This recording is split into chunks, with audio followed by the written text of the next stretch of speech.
The Chinese moment is almost over because of demographic situations. So I don't think we'll see a hot war with these two powers. I don't think we'll even see a meaningful Cold War more than a few years with the Chinese. The Russians, the goal here of the West is to support Ukraine as much as possible, because as long as Ukraine is in the fight, so long as Ukraine is independent, the Russians can't get that outer crustal defense, and they will be constantly on the strategic defensive until they disassociate. I don't think that's going to happen this decade. I think the Russians have a lot more road ahead of them than the Chinese, but it does put them in a bit of a box. And as for Europe and the rest, to get back to where we were during the Cold War economically, I don't think that's possible either. What made the global system work is the United States subsidized everybody's security systems and then provided global coverage navally so that anyone could ship anything to anywhere. We no longer have a Navy that is built for that. And one of the things we've seen in, say, the Persian Gulf of late is the Iranians have now grabbed, I believe, a half a dozen tankers. And aside from issuing a press release, the U.S. Navy has done nothing. Had that happened in the 70s or the 80s, we would have sunk quite a few Iranian naval assets and probably taken out a few offshore oil platforms to boot. But we no longer have the destroyer-heavy force that is necessary to patrol the seas for global commerce. We're heavy on supercarriers now. And in that sort of environment, we can't provide the security, and you could even argue we can't provide the economic subsidization anymore. Because remember, we now, the United States, we do have a substantial number of millennials and young people to provide that consumption-led system. Europe no longer does. So there just aren't enough people in wealthy countries that are in that consumption-driven stage of their life to support global commerce anymore. And there's certainly not in Japan or Korea or China or Germany or Italy. So we need a new economic model everywhere except Southeast Asia and North America. There, the old system can work, and that's why these systems are getting tighter and tighter and closer together economically, but that is not a global trade order. That's a regional trade order, and that can work, but it does leave everyone else on the outside. Oh, absolutely, that's why, and that's not a bad thing. I mean, if you look back at Europe's history, it's a little rough, and so coming up with a political economic model that kept political protest under control and incorporated it into the political system rather than involving shooting, this is a big win for Europe. But because of the urbanization trend, it's been a one-off. What we're going to see over the next decade, maybe 2 decades, is as the United States pulls away from maintaining the economic coherence of the broader system, the EU, I think, is going to go away. As the Germans hit mass retirement this decade, it's going to be impossible for the Germans to pay for the existence of the European Union. If you take the single biggest provider of funds and turn them into a net beneficiary, there's no way the EU can survive in that environment. You will have countries leaving left and right, with probably the French the first out the door. The French, ironically, have one of the best demographies in the advanced world. And so the idea of France being the single largest payer into EU in order to subsidize the existence of Germany, oh my, I don't see that happening. The French plan since the beginning is to get the Germans to pay for everything. It's not going to work once we get to that point, which means that we're going to get a regional breakup of the European system. You'll probably get a Scandinavian network where the demographics are pretty good and the partnership with London and Washington is tight.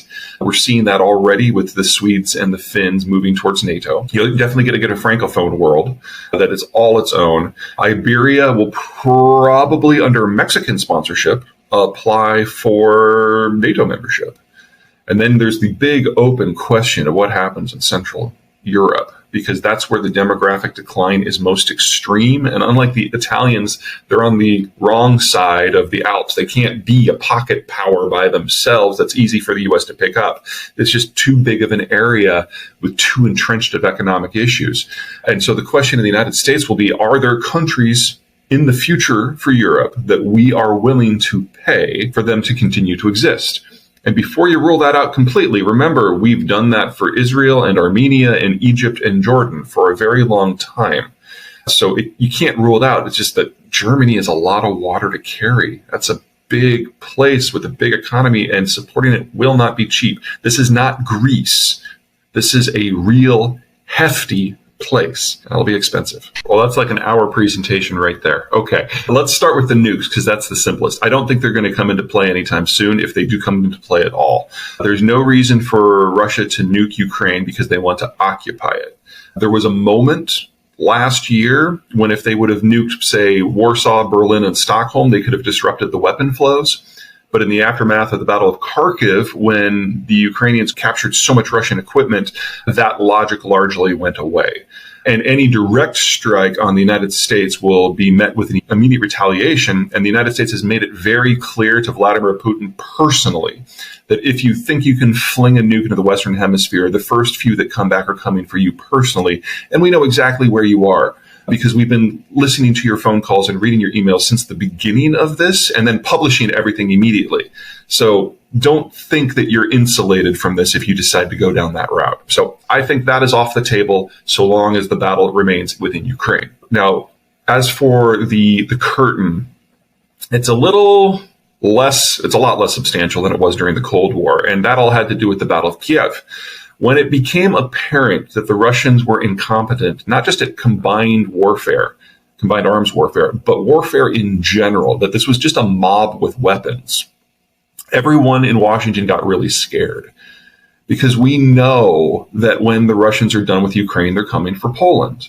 And NATO needed to get ready for that. But when it became apparent that this was actually a fair fight in Ukraine, an underarmed, undertrained force versus the world's second largest standing army, and it was a fair fight somehow, everyone got worried, because if the Russians are able to subdue Ukraine, when they come to Poland, it's not going to be a fight. It's going to be a slaughter. NATO forces versus Russia, you're talking about casualty ratios in excess of 100 to 1,000 to 1. I mean, it'll be a blowout. And in that scenario, the Russians will use nukes. So the decision was made early that any weapons system that the Ukrainians can prove that they can operate and maintain, very important detail, maintain, they can have. And so we've just been steadily ratcheting up the technical assistance in order to help them absorb as much as possible. F-16s are the newest one, and this will continue. Because as long as we keep the fight in Ukraine, then we don't have to worry about a general nuclear exchange over Poland or Romania or Latvia or now Finland. The risk moving forward, and I don't think we're going to reach this year, is let's say the Ukrainians are wildly successful and they manage to get the Russians out of all of their territory inside, including Crimea. That doesn't stop the war. The Russians will keep pushing until they can't. Now that they've paid the price for a war but gotten none of the benefits, they can't back down now. It would lead to government disintegration. Russia usually faces revolutions when it's defeated in a war, which means that Ukraine has to cross the border into Russia to break up the logistical capacity of the Russians to launch the war in the first place. And at a minimum, that means neutralizing Belgorod and Rostov-on-Don. And now if you've got Ukrainian forces crossing the border, all of a sudden the nuclear question comes back into play from a defensive point of view. So we are only at the very beginning of this conflict. I got to admit, I am shocked at how well the Ukrainians have done. I've never been so happy to be wrong. I was convinced that this was all going to be wrapped up in under a year. But the Russians can't back down. And in the end of the day, if the Ukrainians are great, they have to push forward. So this is going to become a broader conflict one way or another. And that introduces a lot of wild cards that we're not ready for, and I'm not sure we can be ready for.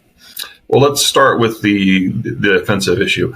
The problem with predicting what's going to happen with this war is for the Ukrainians, they're doing everything for the first time. So they repelled an assault for the first time using irregular forces. They launched an infantry-heavy assault on Kharkiv for the first time. They're now getting ready to do a combined arms for the first time. We have no track record here to draw from. As for the Russians, they have underperformed by every possible measure. And so, yes, they've built a lot of defensive fortifications. But if their defensive fortifications were built like their military was planned, well, then they're probably not worth anything. So we just don't know. As for the Chinese, I don't think so. I think we'd have to have a pretty sharp change in circumstance for the Chinese to even consider getting involved. They know that if they provide